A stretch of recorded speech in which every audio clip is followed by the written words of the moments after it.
afternoon. I hope all of you have had a really good day.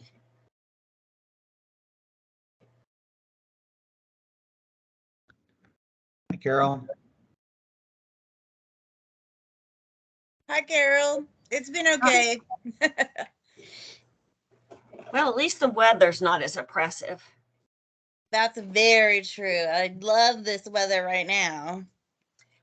Let me tell you that I have talked to Molly, and she has agreed to share her screen for the discussion of the annual report.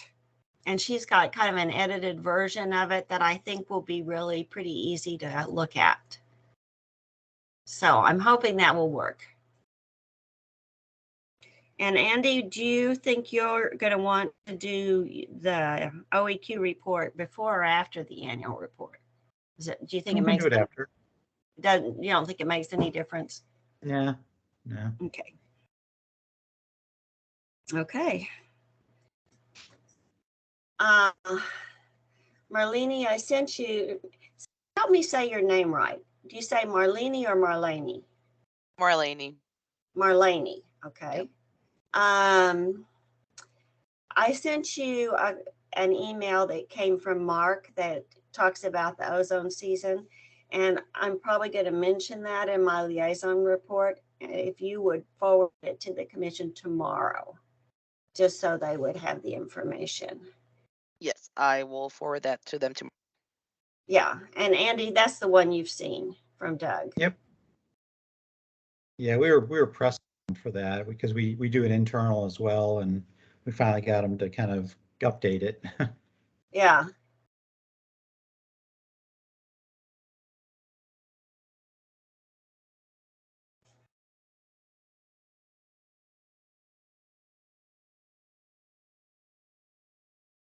So how many commissioners do we officially have now? Just you and Scott. Oh, I know, but I mean for 10. purposes of a quorum, because we don't have Ben anymore, right? Yeah, so now you guys have 10 people in the committee, so we need 6. Is that right? 1 over? Yep. Okay. And Michael is going to be at the other event, so you won't see him. Okay. So we'll watch that.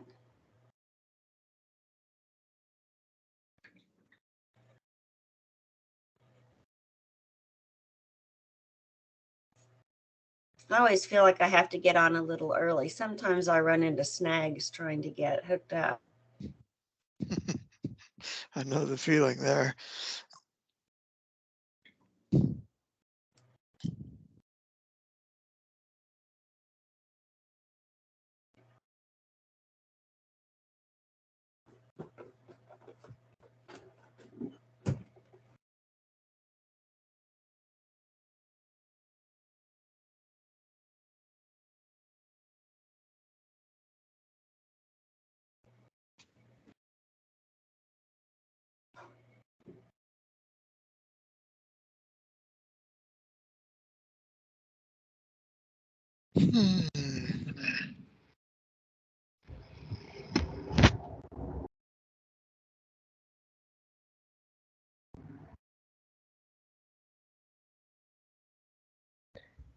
Okay.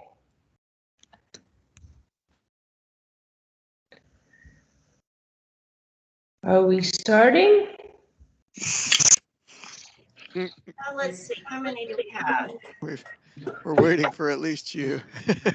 Yeah. Now let's see. We have 4 that I can see. We have a couple of members that probably aren't going to be able to come. We know Michael's not going to come, and is Carol going to come? The other one? No, she's going to be with Evergy at the other meeting. Okay, so that's 2 that we know can't be here. I'm curious, Andy, what other meeting? Is that the Climate Protection Steering Committee? No, it's the best way I would describe it is it's a climate protection resilience plan debate. So Councilman Robinson has organized a city You're going to get to say unsanctioned this event. multiple times. Oh, okay. Okay. All right. Yeah, so I'll cover that in a little bit, I suppose. But yeah, that's what's going on at the same time as the EMC. Okay. Sure. Did they actually call it a debate? No, I don't. They never had an official Name. name for it. And Laura's at that meeting. Yeah. Good.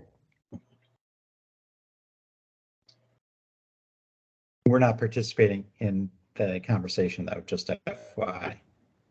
Yeah. But good to have somebody there to just observe. And that was we're not only there to observe, Laura would make any corrections if people misspeak. So. Well, that's good.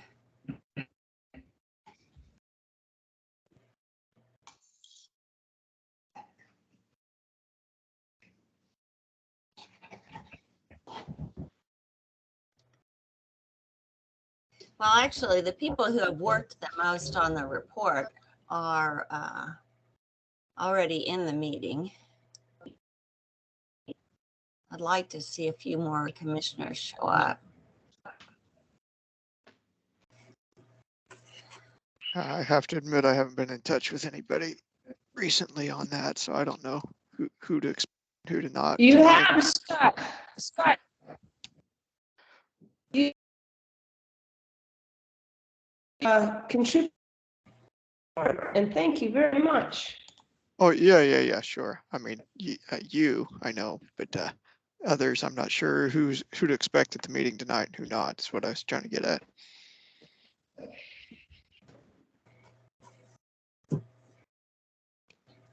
Yeah, well, usually Marty shows up, and I think we'll be. Just a heads up from me. I'll have to pop off at 5 o'clock. Well, then let's just go ahead and get started with the annual report.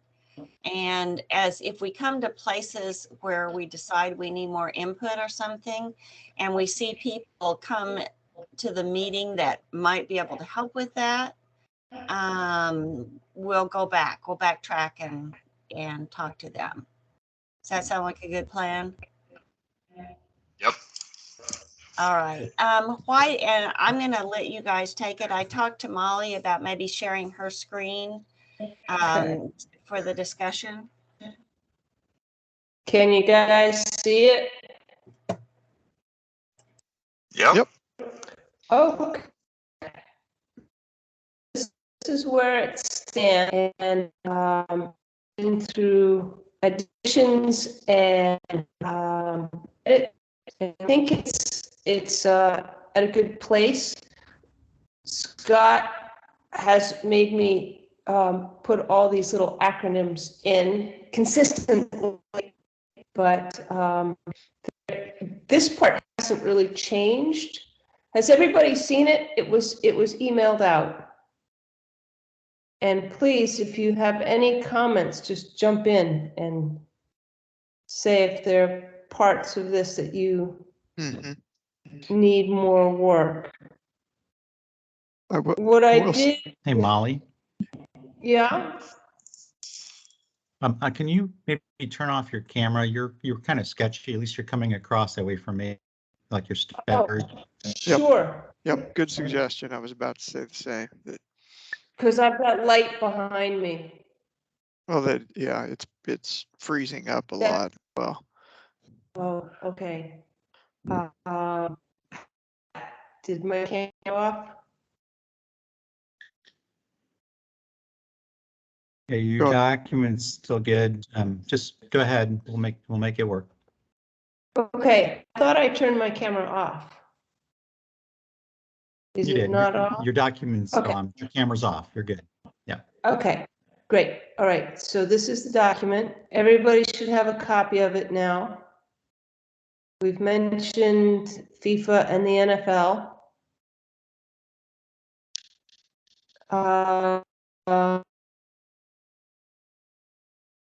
of calling these equity needs, we'll call them equity areas, and I've changed them from being inequitable and unsafe housing to more positive on the chart. So just having a different spin on it, the request is still the same. And these things got changed throughout the following text as well. There wasn't a lot of change in mobility. Most of this were just consistency and some of these acronyms, but here it got changed to equity areas. And we do have plenty of solution spotlights for transportation, but we need some in other areas. Tell me if I'm going too fast. Is it too fast for people to read?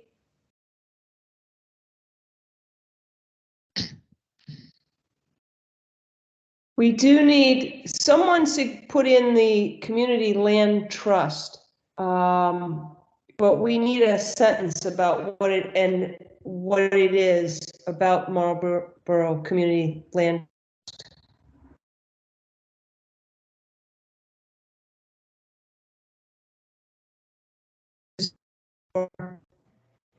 Does anybody? Does anyone remember who added Marlborough? Can someone add a sentence here about the Marlborough Community Land Trust? I wouldn't know what to say there. Somebody else. Andy, do you know about these guys? I do not. Could do some research on it, but I'm not familiar with it. Okay, I knew about back when they did all the green infrastructure, but the land trust I'm not as familiar with Right. what they've been doing. So we will find something to put a sentence to that.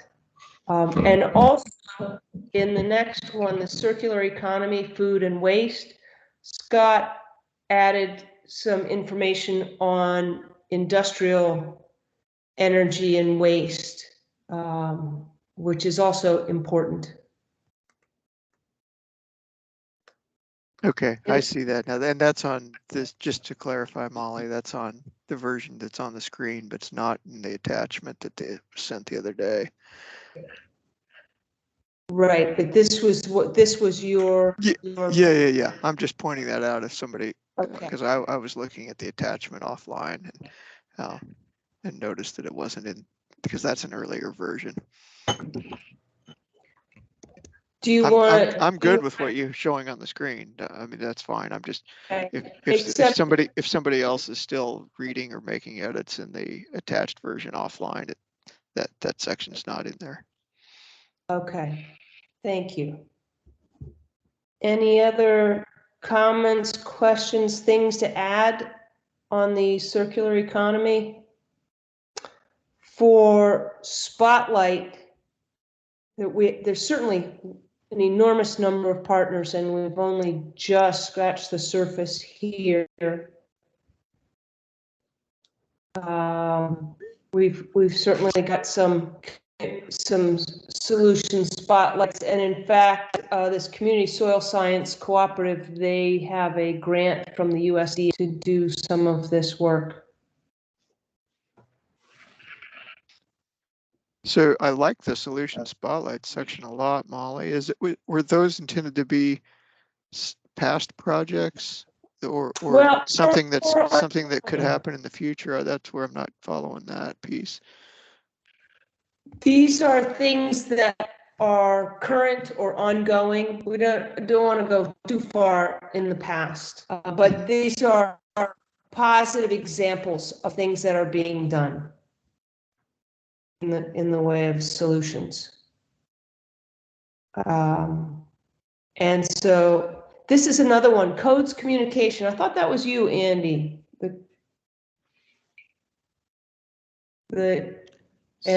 So What do you mean by codes communication? I don't know. I didn't add that. So Oh, I'm not that- sure. That's probably about the building codes would be my guess, right? I'll bet. And whatever's involved in Yeah, I mean, working through that with the different folks we around have the city. a proper name for building codes? well, we don't. Yeah, I mean, we're in the middle. I'll go over that is in terms of approving the latest version of the code. So the 2021 IECC.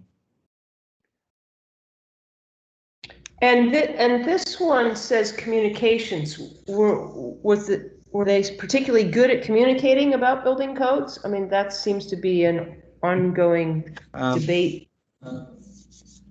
Yeah, it is. It is an ongoing debate. That's why I'm kind of wondering what this means by communications. Is there something else that was done in codes that was particularly well communicated?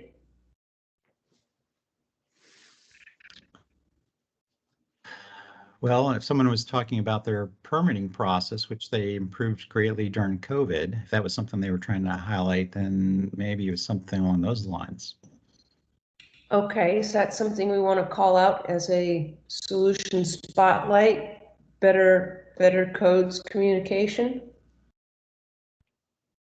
Improved? Yeah, it was more of an improvement on their process of, how to kind of limit it. It minimized how many people would need to come to City Hall because they could do it more online. Did they get an EMC award? Improved permitting process. So, yeah. We could probably find some And they information about that. Okay. I mean, I'm just kind of taking a guess if that's what the intention was, but who knows? I don't know where it originated from. Okay. And then the call to action, and Carol has added some more focused sentences here that recommend City Council embrace the report and the climate protection resiliency plan, and points out these spotlights and lots of community partners and asks them to move forward in light of climate emergency and community-wide collaboration. It looks like the last sentence is repeated up above, so maybe we should just strike that last sentence. Yeah. Okay. I don't know that this is necessarily better, and I'll share with you all what I shared with Molly, and that is I was just trying to make it really pointed and succinct. And so if that doesn't read pointed and succinct, then maybe we need to work on it a little more.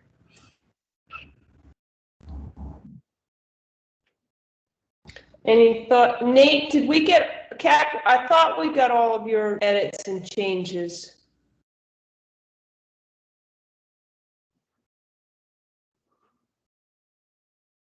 Have we got Nate? So Nate, you're on mute if you're on.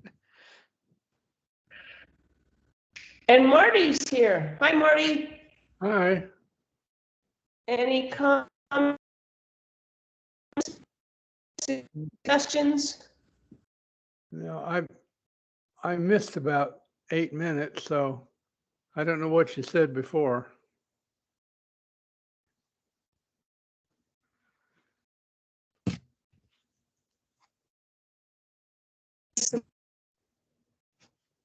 It's particularly for communication. Can anyone think of good examples of communication within the city, between the city and communities?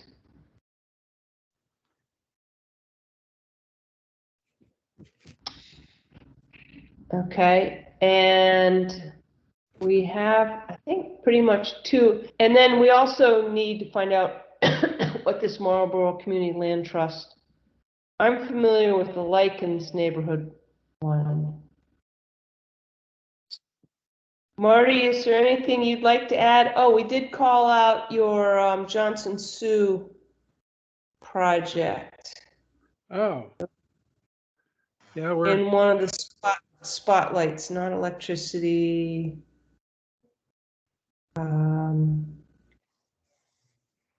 Here it is, the Community Soil Science Cooperative. yeah.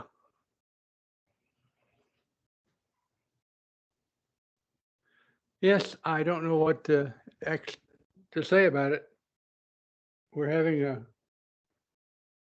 next Friday, we're going to have a microscope meeting, and we're all going to get trained in Awesome. how to see the little guys. Awesome. And I guess what little guys we should see. Right. And I was pointing out all these partners. This is just a small selection of what's out there. Marty and OEQ were on a recent NSF grant. We had 35 community collaborators. So, but we don't need to list everybody here. This is a good selection. Did we get that? I don't know yet, Okay. but it might provide money for more microscopes should we get it. So fingers crossed. Cool. Any other, Scott, I actually really like the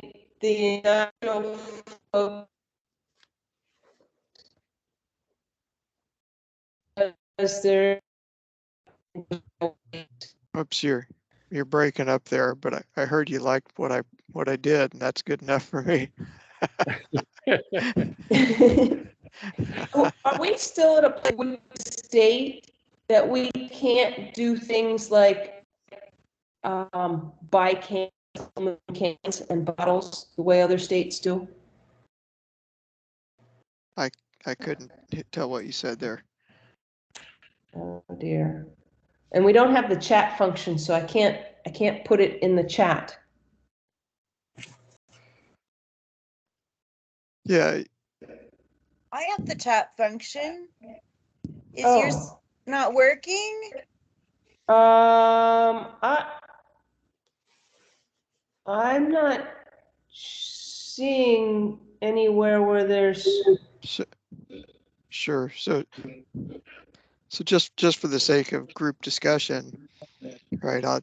Where I was coming from with writing that section was part of what we were briefly trying to delve into here is some business areas to look at heavy industry a little more for climate change issues, and who knows where that will go. But I learned quite a bit about the industries that are traditionally big emitters, aluminum, steel making, and cement making. And so my intent for pulling those areas in are, what if anything can city do to help drive those supply chains, those areas at all. And aluminum recycling is huge in that regard. The industry can use every bit of scrap aluminum that it gets its hands on, and at the same time, I know we're throwing building materials and cans into the landfills right and left, but it's I don't know how you make the economics work. I don't know how the city could get to where it has a processing facility in order to process and separate materials better, but that's the crux of the idea. Well, there are states that you can turn in your bottles and cans for money, and it's a big incentive for people to not throw it in the trash.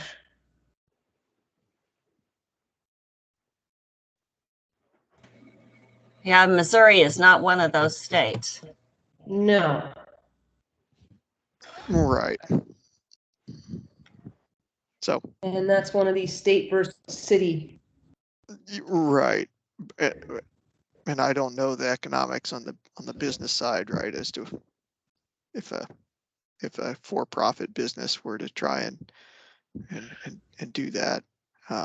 You know, a lot of those materials, I think, you know, used to go to China for recovery at least, but then, you know, things have really changed in that regard in recent years. So I think a lot more of those materials are being lost. Well, we are having quorum difficulty. Okay. So I'm trying to figure out what would be the best way to proceed. We just need really one more person, but unless somebody knows somebody that they can call and get them on the line. I tried quickly DJ and Jensen, So, but I didn't get through to either of them. I can see about Michael, just to call him out in a side room at the Mohart and see if he can just jump on for a second. Okay, well then let's get ready. Let's figure out what our motion would be so that if he gets on, it can be for a very short period of time. This is what Right, okay. this is what I would suggest. I would suggest that we move to approve the report as drafted. I would also suggest, and this is for you all, for your consideration, this is not critical to the report, but I was thinking I would probably do a very brief transmittal explaining who the EMC is and that this is our annual report, not trying to preview the contents of the report, but just that this is the report that we are providing in accordance with the ordinance, that sort of thing. And I wondered if it wouldn't be helpful this time, instead of it being transmitted, you know, under my signature, to actually list the commissioners and the different places that we come from. Because I think there's not a good understanding on the part of the council of the diversity on the commission. And by that, I don't mean the diversity of individuals, but the diversity of expertise. And so, and we need to get appointments made. And so I thought perhaps if there was a little more understanding about what the commission itself is, that would maybe stimulate getting some appointments made to the commission, or help stimulate it. How do you all feel about that? Sounds good. Sure, we'll give it a try. I think that's great. You all are okay with that? I'm just curious that maybe you know more than I do then, Carol, are there people that are applying and just the reviews and things are not being done, or are people not applying? I'm not following on that part. Well, we don't really know much about that. Andy, can you speak to that a little bit? Michael has joined. So Michael is joining us right now. So you might want to consider, now that you have quorum, to move on the annual report. Okay, Michael, we are wanting to go ahead and approve the annual report that Molly and Nate and Scott have worked on. And it looks like it's in really good shape. We need to get a couple little more pieces of information, but it's information. It doesn't change the message of the report. And so we're looking for a motion to approve the report for transmission. This is Michael Kelly. I will make a motion. Can we have a second? I'll second. Okay, all in favor, raise your hand. Oh, golly. That's so hard. Okay.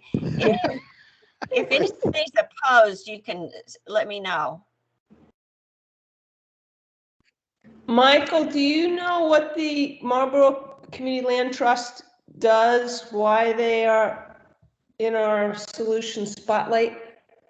That's the one thing we need to track down. So my understanding is that they specifically work on issues related to housing, working. So they are a land trust that specifically works to develop low-income housing solutions, and I think that there is likely an opportunity to collaborate with them on solutions at the intersection of housing and sustainability. So I think that that's probably the reason why they're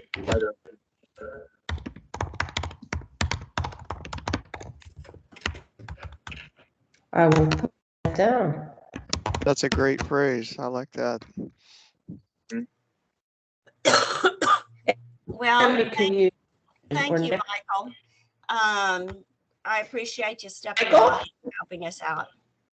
Yes, and I apologize that I've been tardy. There's a meeting that's also going on right now with the Climate Protection Steering Committee that I was also attending. So but I do apologize for my not being able to be there earlier for you guys.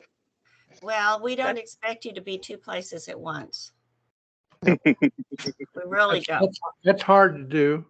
Yeah, do you Go need to get protect back to the other climate meeting? protection. Oh, I'm sorry. You need to get back to the other meeting.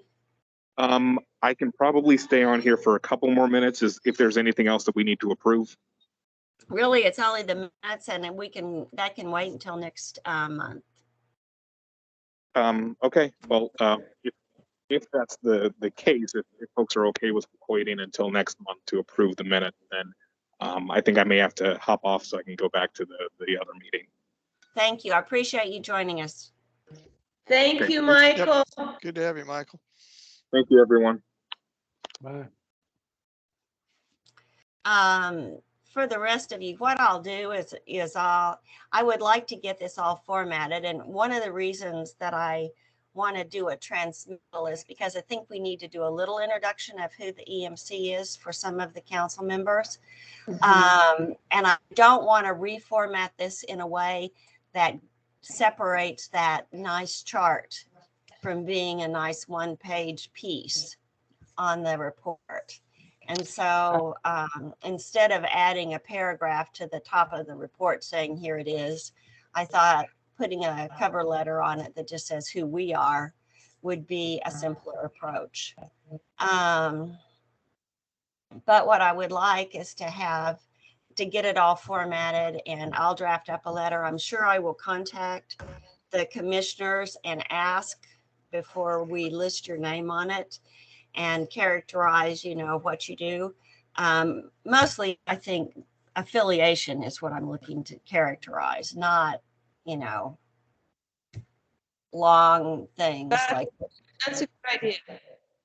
Yeah. Anyway, so I'll do that and we'll get this out. Maybe we can try to get it out early next week. Okay. Yeah. Great. Okay. And Molly, if you will send, who do you want to send it? Marlene, do you want it to come to you? Who Sure. will do Yeah, that's fine. formatting? Okay. And then you can work on the formatting and all. And so Molly, would you send it to Marlene and then we'll go from there. And I'll draft up a brief cover and have you guys fill in the blanks however you want to. And we can move on with the rest of the meeting, which sends it to Andy. Okay. Mark. I wanted to bring up something, but I don't know where to put it. Well, just tell us what it is and we'll stick it in. Well, it's like, do we want to weigh in on the farm bill? It's going to be big for soil. Okay, So- well, let's talk about that after Andy's report. That sounds good. Okay, Andy? Okay, so I'm going to keep my camera off just because it seems like our connection in this meeting is a little sketchy. So I'm going to see if that helps any. So first off, we'll talk about the Climate Protection Resilience Plan. It's been a very interesting couple of weeks on this. It's a very fluid issue right now for the city. There's a lot going on, but essentially what I can tell you is that we have a business session scheduled for next Thursday at 2 o'clock to present the Climate Protection Resilience Plan to Council. So at a business session, we do not take testimony typically, so it's just literally a chance for us to present the plan to council. They already have had the plan for at least a month or two now, but this is our formal presentation. On the same day, that Thursday in legislative session, which is at 3 o'clock, is when a resolution to adopt the plan will be introduced to council. The mayor will then appoint it to a committee, which would then show up the following week. So on the 24th is when the committee meetings are held. Chances are this particular resolution to adopt the plan would go to the Traffic and Transportation Infrastructure Committee to be heard. And so we'll give a really brief presentation there. But essentially, we would hope that that particular committee votes to move the plan to full council, which we would ask for in advance to be heard that Thursday, which would be the 25th. So that's essentially the timeline we have for the climate plan. However, there's a few other things going on simultaneously. So as you've heard, Michael was in a meeting right now. Councilman Robinson had asked to put together, I've called it a debate, a forum, a hearing, there's no official name for this, but essentially Robinson and Councilman Boo, Councilman Bunch, and O'Neill are at the Mohart facility as we speak.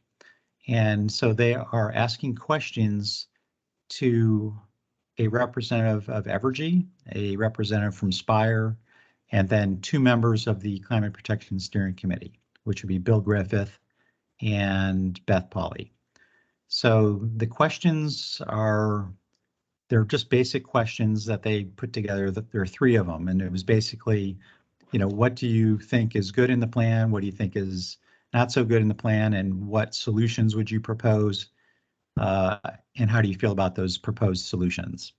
So they're very open-ended sorts of questions. I'm sure based on the various issues that council has been bringing to our attention, they've been sharing them with staff, the city manager, and others on the steering committee.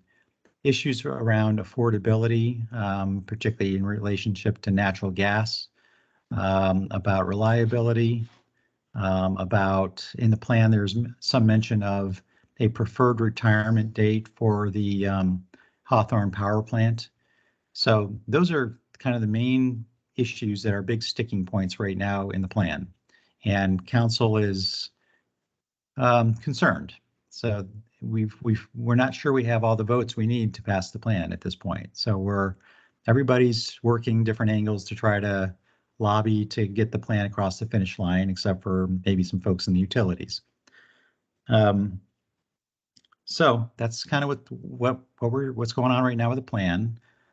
Simultaneously, not to confuse things, we have the energy code that is out there.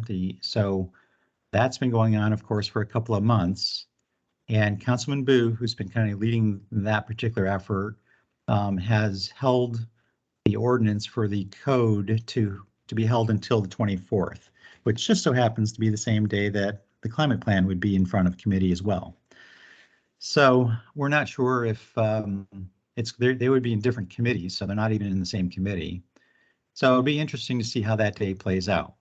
The energy code actually would follow after in the afternoon, and the climate plan would be at the very first meeting of the day at 9 o'clock. So, it kind of depends how this plays out. So you got the energy code that is in the mix, and of course you have BOMA pushing back against elements of the energy code.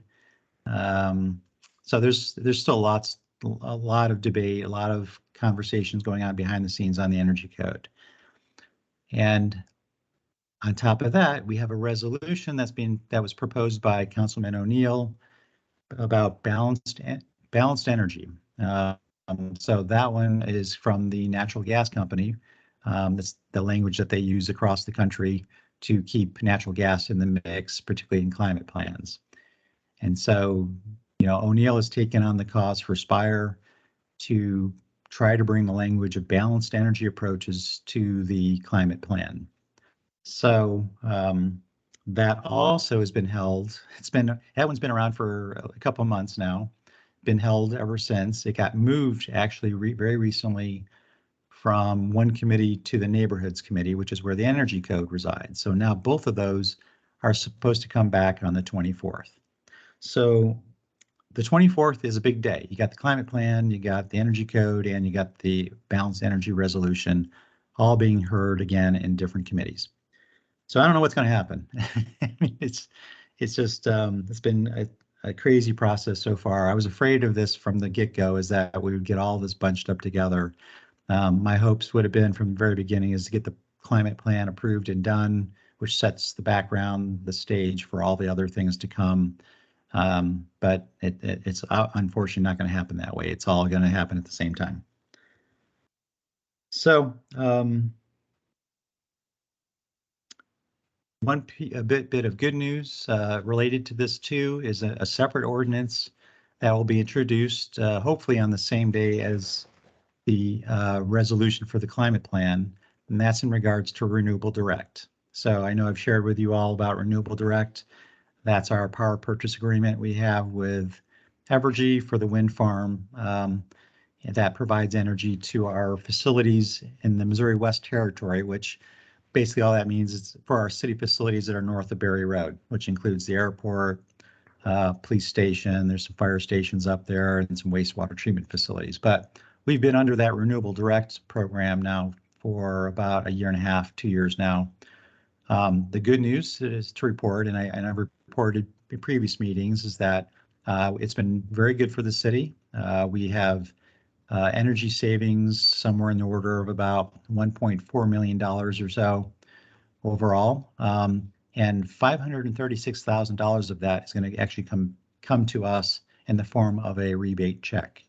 So I approached the city manager and the director of finance and asked if, with that check coming back from Evergy, if I could use that to help fund the first year of the climate plan. So very unheard of. This does not typically happen, but I did get their approval. The city manager was supportive. The finance director supported it with the assurances that don't come and ask for this again, kind of a thing. So anyhow, we have a pot of money that hopefully we can use to help fund some of the initiatives that are in our year one of our climate plan, assuming it passes. So that resolution, or actually that's an ordinance, was to be introduced at the same time as the climate plan.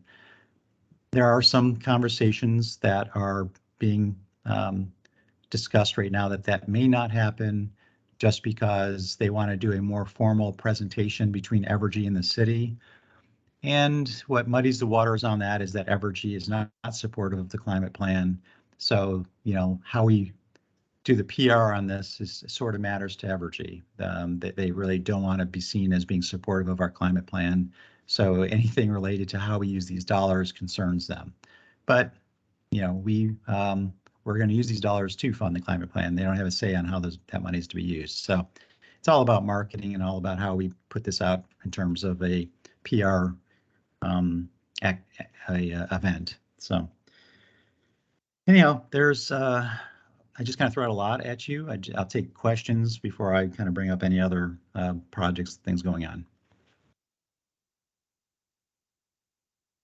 So Andy, I have to admit I'm not as up to speed on council things as I'd like to be. How many does it take to pass a vote? So we need 7. Okay. Essentially is what we need is about, let's see, 6, 12, 13. Yeah, so you have 13 total votes. So yeah, 7 will get us there. Okay. Now, how many do we actually think we have? We're right in that ballpark. I mean, it's real close. It's, so we're working, and I'll give credit to the steering committee. They've been doing a great job, meeting with council behind the scenes, asking questions, trying to address their concerns. So, I think it's making a difference. I think, so I think right off the bat, there's 2 or 3 council members I just never would see to vote for this right from the get-go. Doesn't matter what we say or do, they will not vote for this. So, we're losing 2, maybe 3 right off the bat. So we don't have a lot of wiggle room here.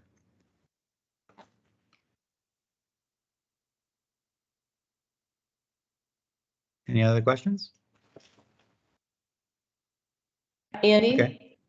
Yeah. Is this a one-time up or down vote? So if it's not like they're gonna vote it down and tell you to go change something, it's just, no, we're not gonna pass it.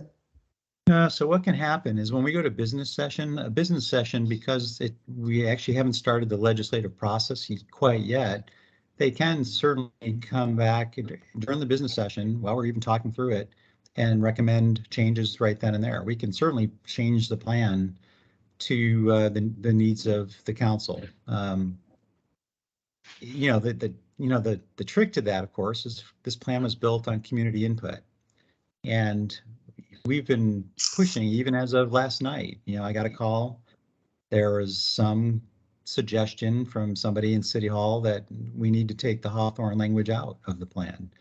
And I merely pointed out, I'm like, well, there's a reason it's in there. It's specifically spelled out for particular reasons. If you make that call, then there is going to be pushback the other direction, So at this point, it's still in there, but it's definitely a lightning rod, and the council, they're not all on board with that particular language around that particular specific calling out Hawthorne. They're more supportive of a general comment about coal plants, but the specificity of that specific one is definitely creating some issues for us.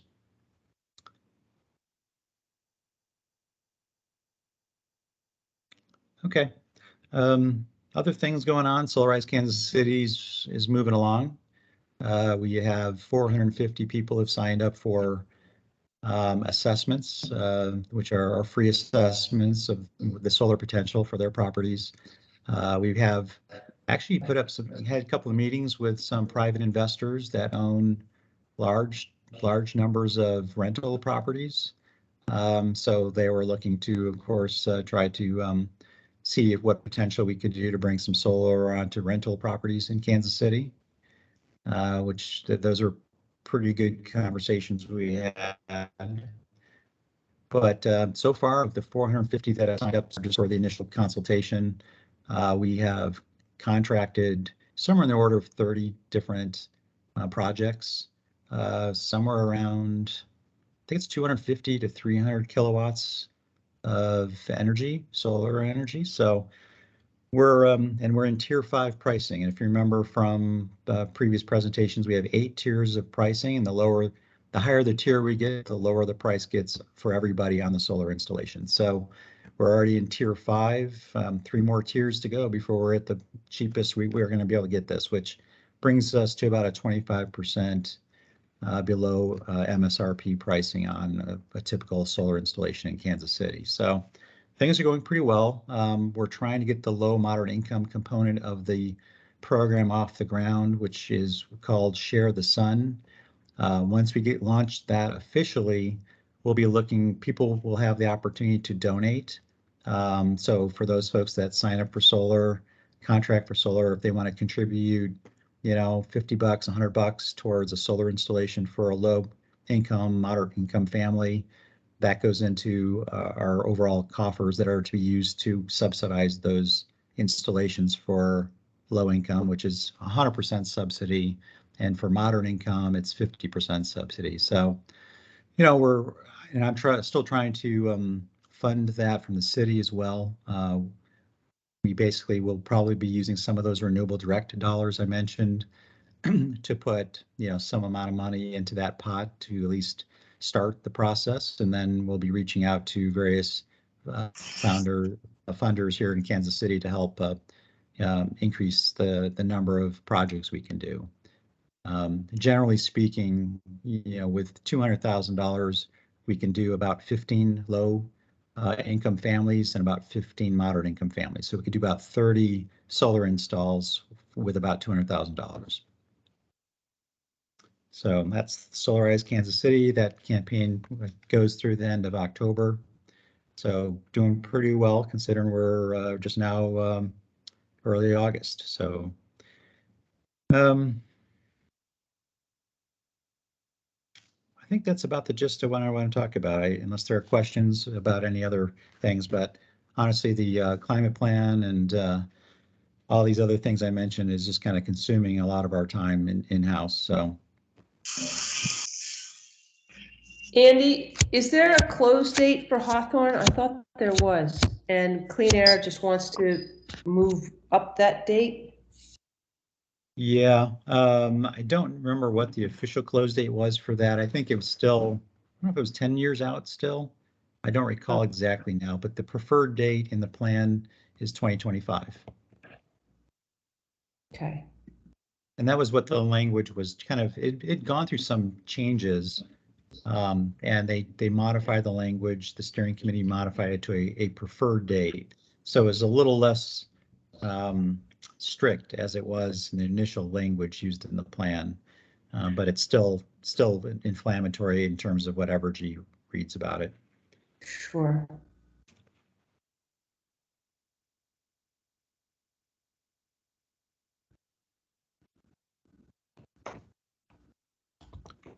So As we'll far keep it as posted. you know, is that the only sticking point for Evergy?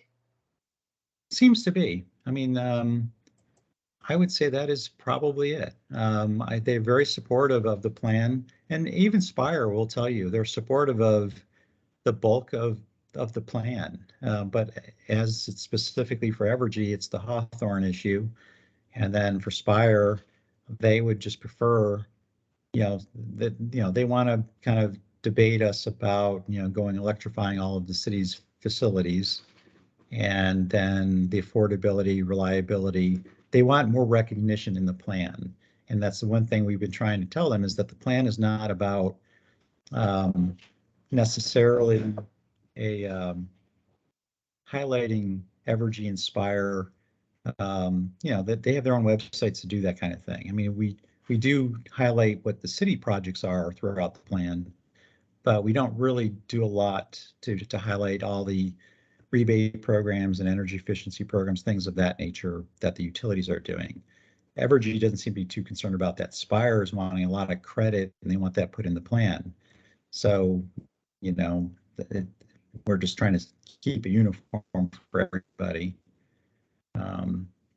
But yeah, for Spire, it's more, it's the promotion of electrification. They just see that's the wrong way to go for the city. It needs to be balanced energy. That's the term.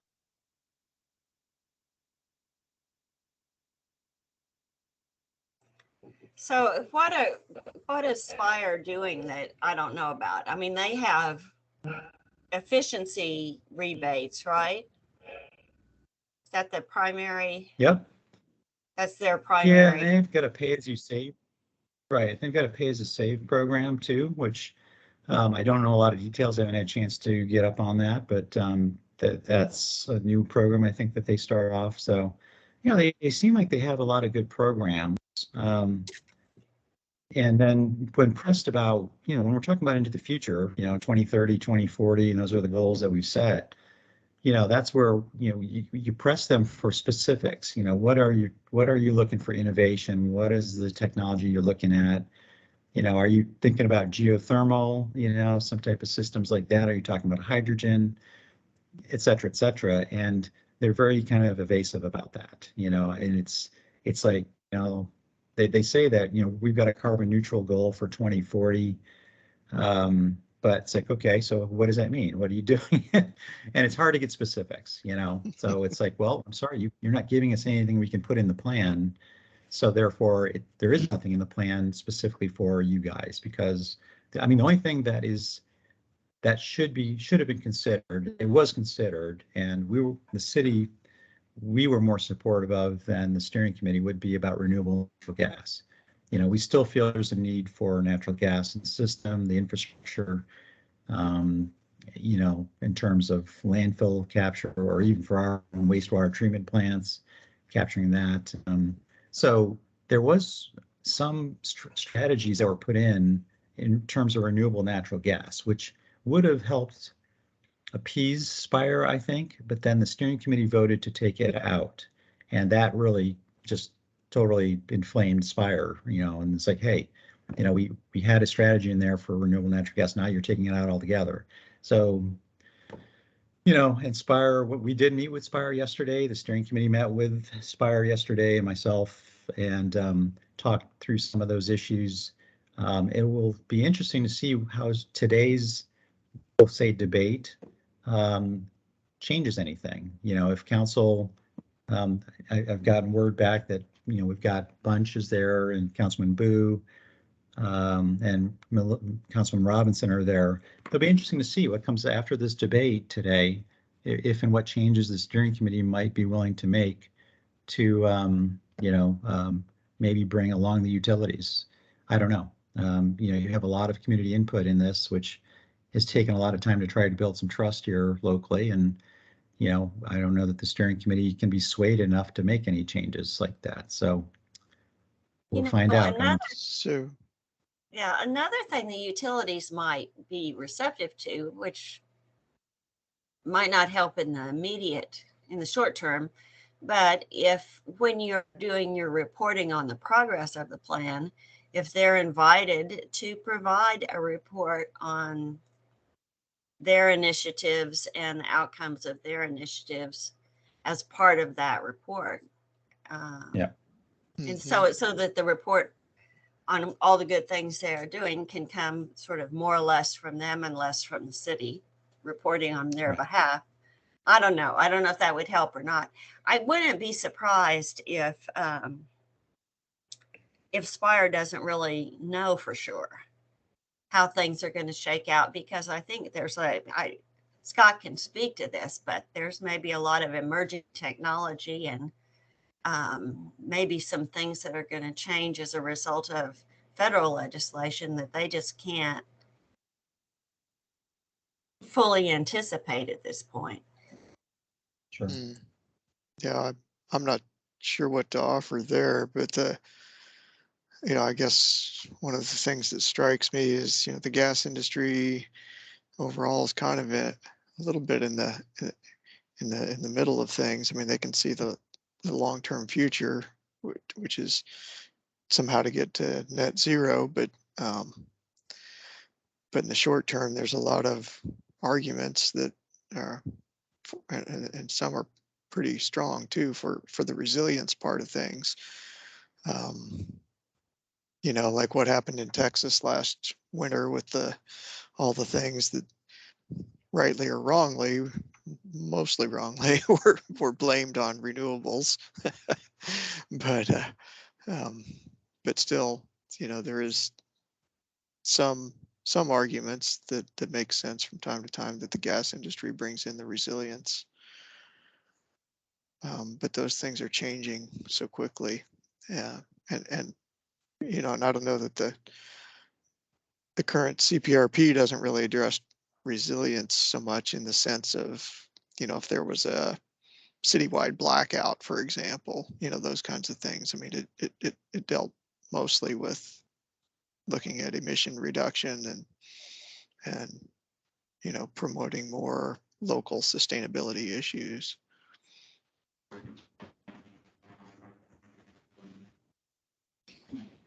Well, there's no question that Yeah, it's the message that we're trying. Good, Carol. That's all I had to say. Oh, okay. No, I was just going to say that the message we're trying to get across to council and most others is that the climate plan is a framework for how we're trying to get to climate neutral, basically. So a lot of people think that hey, once we the council approves this plan, that's the policy, and therefore that's law. And essentially, you know, it'll be a resolution, and resolutions are not laws, you know. So it's a framework for how we're going to get point A to point B. We didn't have the dollars to do the feasibility and all the work necessary to hammer out policy for every action initiative that's in the plan. And there's almost 100 of those. I mean, you got 22 strategies, which are broken down into upwards of 100 actions.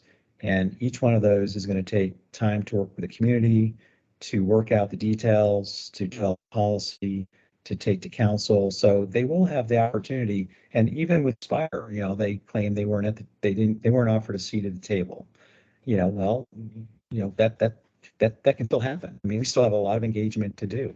You know, we're looking to use a full position for community engagement on implementing the climate plan. So we know that this is the direction we have to go in. And, you know, if council can just, you know, start us off, then we can start thinking about implementation and building out the policies. So, you know, I'd like to think that this plan will end up, you know, being more widely supported by council, more so than what we've seen with the Urban Forest Master Plan.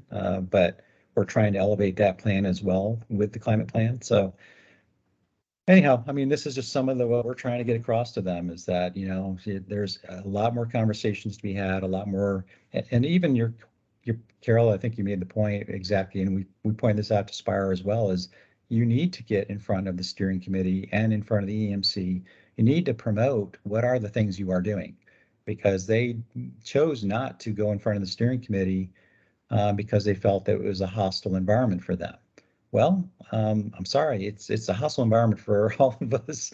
I mean, we've all taken our lumps in this process. I mean, staff, the utilities, the stakeholders, and as many times as they would call me and call Laura. I mean, we were called weekly, daily at times.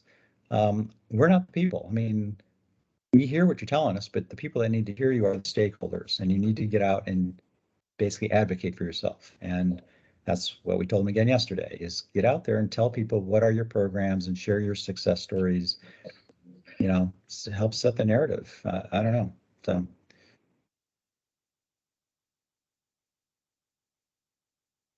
Wow. Well, that's really, really quite a story, Andy. I'm really glad that you're able to to do all that. Well, I hope, Scott, that by the end of the month, Laura and I have already been talking about it. We get this plan across the finish line. We're just trying to figure out where are we going to go party and who are we going to invite, because it's 2 years been going on this project, and we're tired. To be honest with you, we really want to focus our efforts on implementation. You know, this has gone on too long. Right. Well, the low-hanging fruit is mostly gone. And that's another part of it, really. I mean, there are still things that we should be able to do, but the big movers are going to take commitment. Absolutely. Yeah. Yeah. These are big systemic social changes to get there. Well, let me transition to the liaison report for air quality. And I'm going to I've asked Marlene to forward an email from Mark, but we have had 6 ozone exceedances in the last month. And that's related in part to the weather that we've experienced, which is related to the warmer temperatures. So we're getting the unfortunate evidence that what we feared was coming is arrived and is accelerating. So you can look for that email. It'll be forwarded from OEQ, but it's an email that Mark prepared about the ozone season. Does anybody else have reports that they would like to share with the commission? I just want to thank Andy and Laura and all of OEQ for all the work they've been doing, and Mike Kelly, who is here, on getting the plan and pushing it up this very steep mountain and hopefully over the. Thank you very much. It really has been just a Herculean task. And I guess it's not over. So maybe you're Ulysses instead of Hercules, huh? No, and we appreciate it, but honestly, we're going to need all of you. And I didn't mention that earlier, but frankly, I mentioned those dates for you to kind of maybe tentatively jot them down, because it will take all of us to get this over, through council. They need to see the turnout for the plan and come testify, do what you can do. And because I do think council does hear it, and particularly as we're approaching an election year for them, I know that's what makes them nervous, so yeah, anything you can do to help keep it going.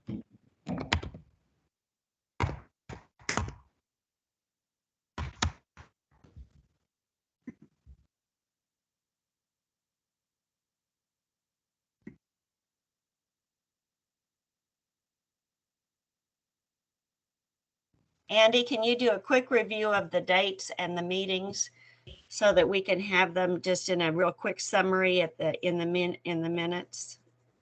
Yeah, sure.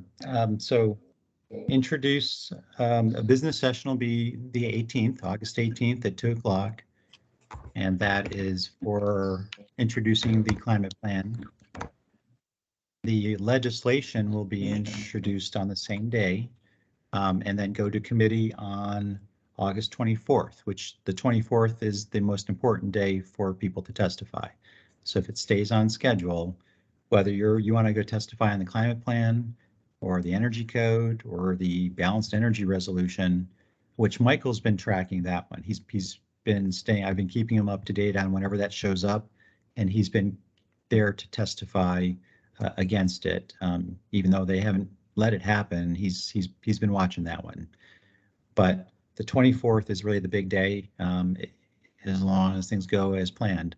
That if you have the time to come testify in support of any of these things, that's what you want to do. What time? Well, let's see here. If the climate plan would be at 9 a.m. on the 24th in front of transportation infrastructure. Now, forgive me if the mayor decides to put it in a different committee, he could totally make me wrong on this, but typically the climate plans end up in TIO. He could, for all I know, put it in neighborhood preservation, or neighborhood planning, which that one is at 1:30. So the 1:30 meeting on that day is for the energy code and the SPIRE resolution, or the balanced energy resolution, whatever you want to call it. So I'll tell you what, I will definitely try to send out emails to the commission and the steering committee as they are posted by the clerk. I'll be happy to just send out a quick email to everybody saying, hey, this is the date. If you can make it, great. Okay, I think that would be helpful. But yeah, tentatively, I would put down 9:30 for the 24th for the climate plan, and then 1:30 for the energy code and the balanced energy resolution. Okay. So Andy, again, out of my own ignorance of how these things work, what you're suggesting would be helpful is for individuals, us to go and testify. Sure, and you can as even part do of this? that. Sure, and you can even do it electronically. You can submit, and we can send out an email what that email address is. You can actually submit testimony by email if you like. You can even go on virtual. You don't have to come to City Hall. They do take testimony virtually as well. So you just need to go to the clerk's page and make sure you follow the procedures there. They give you the link and all that. So. So Yeah. are you allowed to send us that information and a link on how to do this? I think we could make accommodations for you. Sure. Okay, that'd be great. the other thing is, Andy, we might, when we're sending out the information, also send out copies of the comments that the EMC has officially transmitted on these different topics. Sure. So that commissioners will know what we've already said. And I think that it's safe if you're calling attention to a letter that the commission has already sent, that has been approved by the commission, then you can say, that you endorse the commission's position, and you can add your own personal comments. But you have to make a distinction between what is a commission statement and what is personal. But I think it's useful to have the commission statements, and normally the clerk will present those to the council members present, the official comments, right? Yes. Well, we might make sure that the clerk is aware, since some of these letters have been submitted for past hearing dates. No, that's a great idea, Carol, to have some good references to what we've already said. Yeah, and when we did, let's see, it was the building code one. We also had kind of the fact sheet that you worked on. Was that the building codes? Or was that no, that was on the natural gas, the That was on the balance natural energy one, gas. balance Yeah. energy one. And I think that we could share that again with the commission so that people would know what the discussion had been at the commission meeting.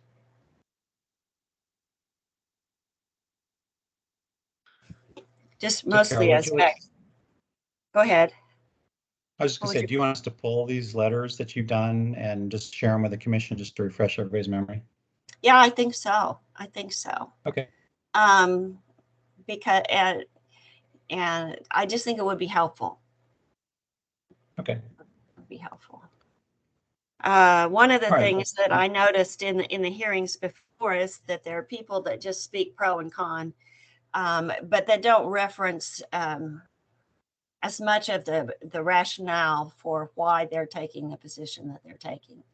And I think that that's one of the values that some of the commission input has had, is that it has been a little more fleshed out as to what our thinking is regarding what we support and what we don't support.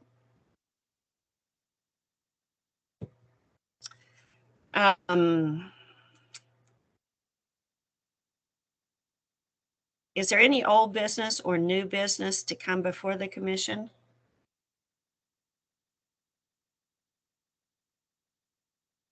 Marty? Is Marty gone? Hello, no, he isn't. He might be gone in another way, but he's still present on this call. Farm bill. Yeah, I'm thinking that there's a lot of emphasis on regenerative agriculture possible with the farm bill, and it's something that we should be watching and weigh in on as we can. There's a lot of money going to be moving in that direction, and it would be nice to have it well spent. I don't know much. Go ahead.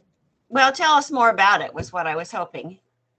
Well, I don't really know that much about it. I think what I've been trying to do is find a definition for regenerative agriculture, and there's a bunch of them out there, and I could send one out that I've looked at, and maybe Molly has some other ideas. I don't know, but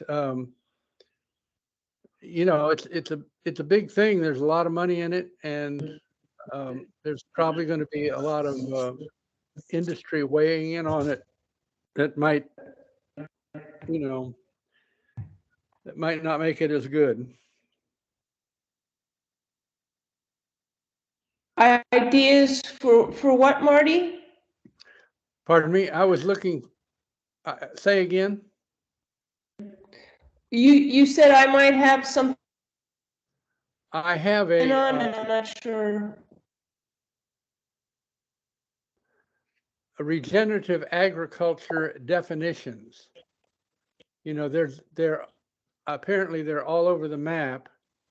I have only gotten them from areas that might be good. But I haven't gone through them. It's extensive stuff, you know. So I'm just introducing the idea that we might do that.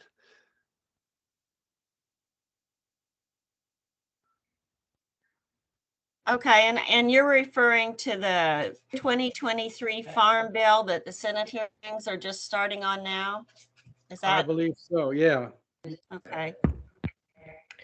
Is there a specific provision for urban? I don't know. I doubt it. And unless it be urban ag. But there's a whole lot of soil in the city. Mm-hmm. That's And- what we're focused on. Right. So. Well, it looks like they're getting ready to, they have already started holding hearings on the Farm Bill. But they're being held in different parts of the country. We ought to maybe just kind of get up to speed on that. I think that Because would it looks be good. like they're accepting input. So Molly, I think the answer would be we could maybe influence input regarding urban ag. Mm-hmm. That might be a really interesting thing for some of your students to follow the process for that. Okay. And there's there is momentum on this urban soils business. Marty's group is working on it, and we have a big grant in on it. And I know Mark is also working. So there's definitely a place for pushing urban soils. Well, another thing we might be able to do is we might be able, I know, Andy, you're going to love this suggestion. We might be able to encourage them to have a hearing in our area. You wanted something more to do, right? Sure, throw it on the list. After the climate protection plan is, we'll have all this free time. Maybe we should ask Mark to do that. Maybe we should suggest to Mark that they might start agitating to have a hearing on the Farm Bill here. That would be and it would be a great location for it. Yeah. You know, in terms of us getting up to speed, they're doing they're doing some stuff out at Powell Gardens, and Bob Berkebile's in the middle of it. I don't know whether he could come and tell what's going on, but there's some other people that could run down what's going to happen out there. And there's farm. I assume that there's farming in Kansas City, other than the small groups that I know. Well, if we could get a Senate hearing on the urban farm bill in our area, we would have the opportunity to engage people from multiple states on the issue in addition to local folks. Yeah, that would be good. Well, I mean, it's worth an ask, right? Yeah, right.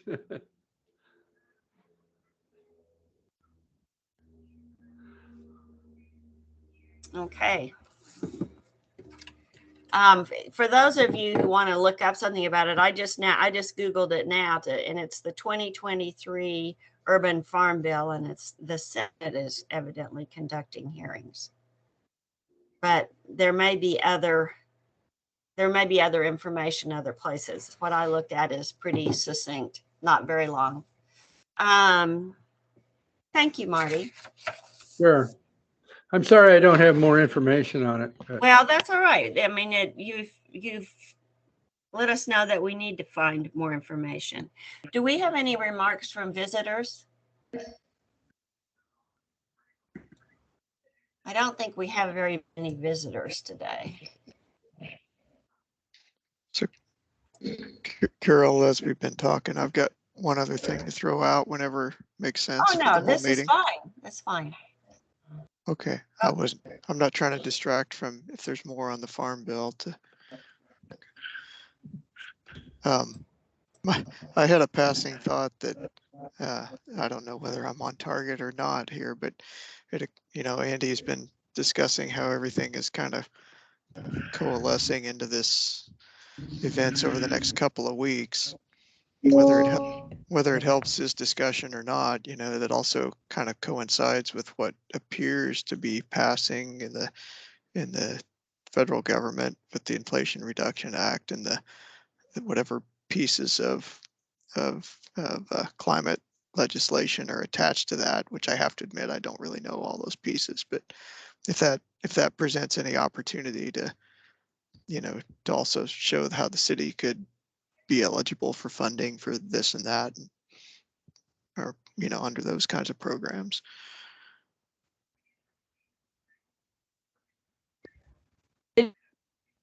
Yeah, Amazing. certainly that's Often. that's the question.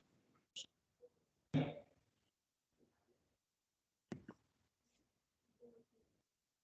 ahead, Molly. Oh, I was just gonna say, it'd be amazing if the city had a grants office where people, their sole job was to track down financial opportunities to apply for. So actually, we do have some good news there. So one of which is we are contracting with 2 agencies that's what they do. The opportunities for the city to go for grant dollars, and they will actually do the applications. They'll do all that work for us. So Wow. that's one part of it. So they will be available. They'll be available to any departments, any offices that want to pay that fee, whatever that might be. I haven't seen the contracts yet, but we'll have access to those grant writers to go for the dollars. And then on the administration part, assuming we got dollars, being that our office is in close proximity to neighborhoods, I've been kind of assured by Forrest Decker that I'll be able to access a grant administrator that he's looking to fill a position with. So yeah, I think we got some good news to help us with that, because we're talking already about grants, and we're keeping an eye on all these potential opportunities, and we're using that also to bring this to council to say, hey, the time it seems like everything's starting to align, and we need to get in a position to go for these dollars, and this will help support the plan as well. So yeah, we're working behind the scenes to kind of be in position to go for those dollars. Yeah, that's a better way of saying it than I did. But yeah, if the city approves the climate protection plan, then they are in a position to chase some of those funds, and that might be a selling point for getting it done.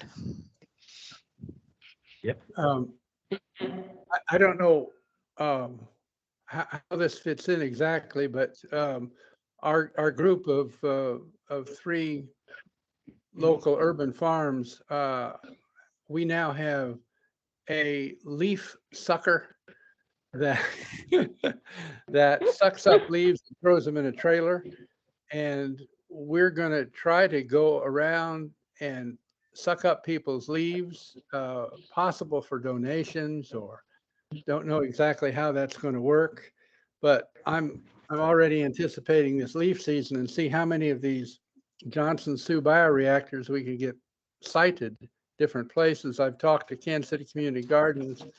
The one that we already put there is kaput. They didn't really have it enough organization to take care of it. So we're now talking about a small tented area and put it there so that in a public place with signage so that the gardeners that come and buy plants there and seeds, they can learn about it. So it's a big thing. If we could get this going, I can only make so many of those things myself. So anyway, just throwing that out there. If we get the Johnson Sues built, and then afterwards we have to have some sort of a citizen. You know, this is a place for a lot of publicity to happen on a low level, like neighborhoods, gardeners talking to one another, that sort of thing. If I can get another several hundred of these things built this fall, it's a lot of people talking, and it's a lot of people who can write letters and talk, you know, and speak to council and further. So anyway, that's my dream.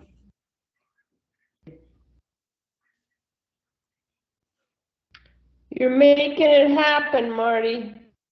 Well, Yeah, you really are. I'm yakking about it. No, you're building. Yeah. Well, I'm out of leaves now. We just made 2 at Mo Hives over on 50th and Wabash. I had a bunch of young people there that were extraordinary. So it's the ideas are moving, but not as big as they need to be.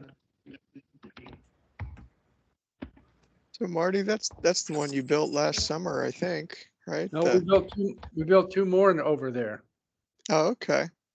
And so what's happening with those now? Are they?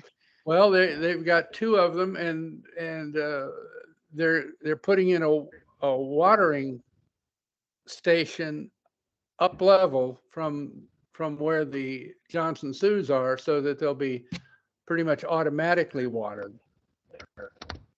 So that's a good thing, because that's a little difficult to get to happen. Right. So is the product from those then ready to be used this year? Or Well, I think they used it, but you know, I think they went and used it pretty much like regular compost rather than the inoculation part. So I've fallen down on keeping track of it well enough to anticipate that, but I've got everybody. I got the new ones coming up. I'm going to have 2 myself in November, about the time that we'll be building 2 more for me. You know, I don't know. It's an organizational thing, and I'm sort of organizationally impaired. But I have that on my license plate.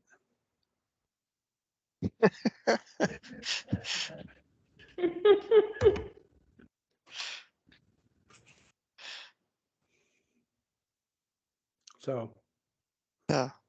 I got a lot of ideas. I just need harnessing.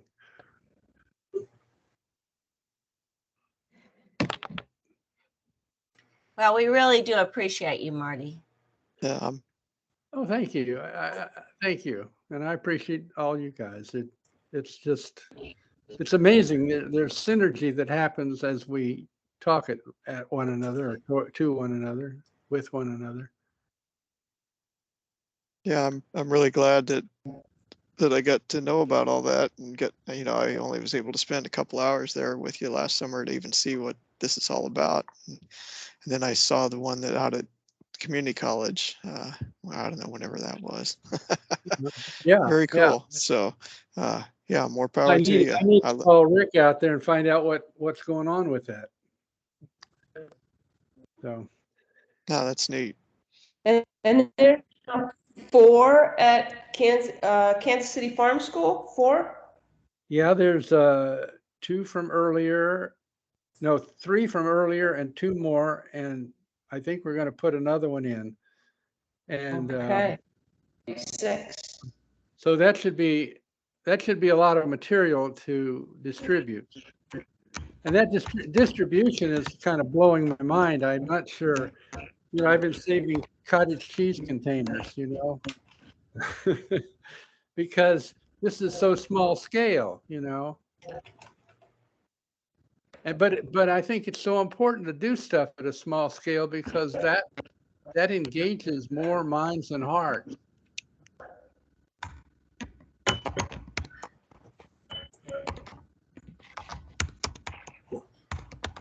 Well, is there anyone else who wants to speak? This is Ty Gorman. Can you hear me? Pardon? This is Ty Gorman, just a visitor on the phone. Can you hear me?